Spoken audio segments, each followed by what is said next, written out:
ক্যাম্পাসে যে সমস্যা রয়েছে বিগত ফিজিক্স সরকার আমলে, বিশেষ করে নারীদের যে নিরাপত্তাজনিত সমস্যা, আমরা সেটা সমাধান করতে চাই। অর্থাৎ এখানে হিজাবি নন হিজাবি প্রত্যেকটা নারী নিরাপদ থাকবে। প্রত্যেকটা নারী শিক্ষার্থীদের এখানে যে শিক্ষার্থীরা আছে, ছেলে শিক্ষার্থী আছে, মেয়ে শিক্ষার্থী আছে, আমরা চাই উভয় শিক্ষার্থীরা কি থাকবে, নিরাপদ থাকবে এবং তারা কোনো ধরনের হ্যারাসমেন্টের শিকার হবে না, এবং যাতে একটা নিরাপদ একটা ক্যাম্পাস নির্মাণ করতে পারে সেই আমরা স্বপ্ন নিয়ে আমরা কাজ করতে চাই। এবং পাশাপাশি আমরা দেখেছি কিছুদিন আগে যে গ্রামবাসীর সাথে যে সমস্যাগুলো হয়েছে, আমরা চাই আগামী দিনে যাতে এই সমস্যাগুলো না হয়ে গ্রামবাসী এবং আমরা প্রত্যেকে যাতে একজন রাষ্ট্রের নাগরিক হিসেবে কাঁধে কাঁধ মিলে কাজ করতে পারি, সেটাও আমরা বিনির্মাণ করবো।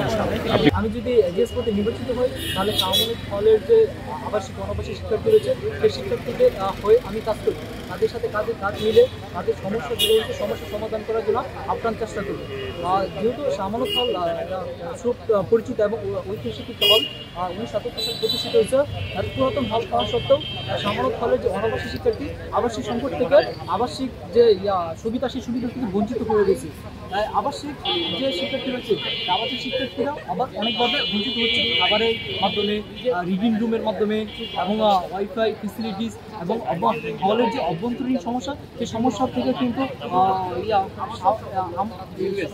আবাসিক শিক্ষার্থীরা যুক্ত হচ্ছেন।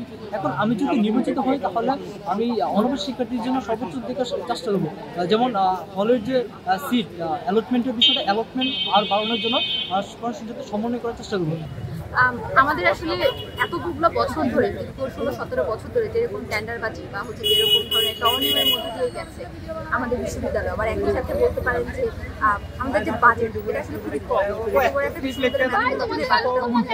তো সেই সীমিত আকারের সম্পদটাকে কীভাবে আসলে মৌলিক সংস্কারের জন্য সবচেয়ে ভালোভাবে ইউজ করা যায়, আবার একই সাথে হচ্ছে শিক্ষার্থীদের সাথে কথা বলে তাদের যে সমস্যাগুলো সমাধান করা সম্ভব এবং সমাধান করা উচিত, সেটা নিয়ে আমি কাজ করতে চাই। অর্থাৎ আমি লোক দেখানো কোনো ইশতেহার বা হচ্ছে কোনো চমক আমি দেখাতে চাই না। মৌলিক সংস্কার করার প্রতি বেশি আগ্রহী এবং আমি প্রত্যেকটা শিক্ষার্থী দুয়ারে দুয়ারে গিয়ে আসলে তাদের নাম চেষ্টা করবো, তাদের সমস্যা সেটা নিয়ে কাজ করতে আমি চাই। যাবতীয় কার্যক্রম হচ্ছে আমাদের হল ভিত্তিক, কিন্তু তারপরে আমরা চাইবো আমাদের আদিবাসীরা যারা অন্যান্য হলেও আছে তাদের জন্য আমাদের যাতে আসন সংখ্যা বাড়ানো হয়। এখনো পর্যন্ত আমরা অন্যান্য হলে অ্যাপ্লাই করতে পারতেছি না, আমাদের হল বাদে, কারণ বাকিরা হচ্ছে যুক্তি দেয় আমাদের হলে 60% আমাদের জন্য দেওয়া আছে, এই জন্য অন্যান্য হলে আমাদেরকে হল অ্যাটাচমেন্টের জন্য সুযোগ দেওয়া হচ্ছে না।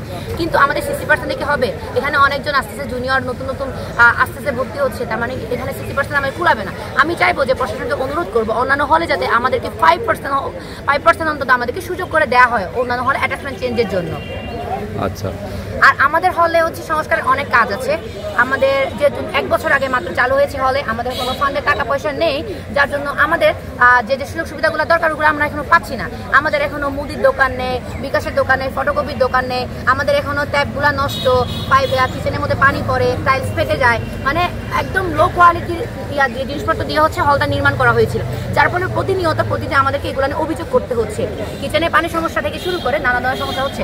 তার মানে আমরা চাচ্ছি পুরো প্যানেল আমরা হচ্ছে যে পদে আছি সবাই যে যার জায়গা থেকে ওই কাজের জন্য লড়বে এবং সংস্কার করবে।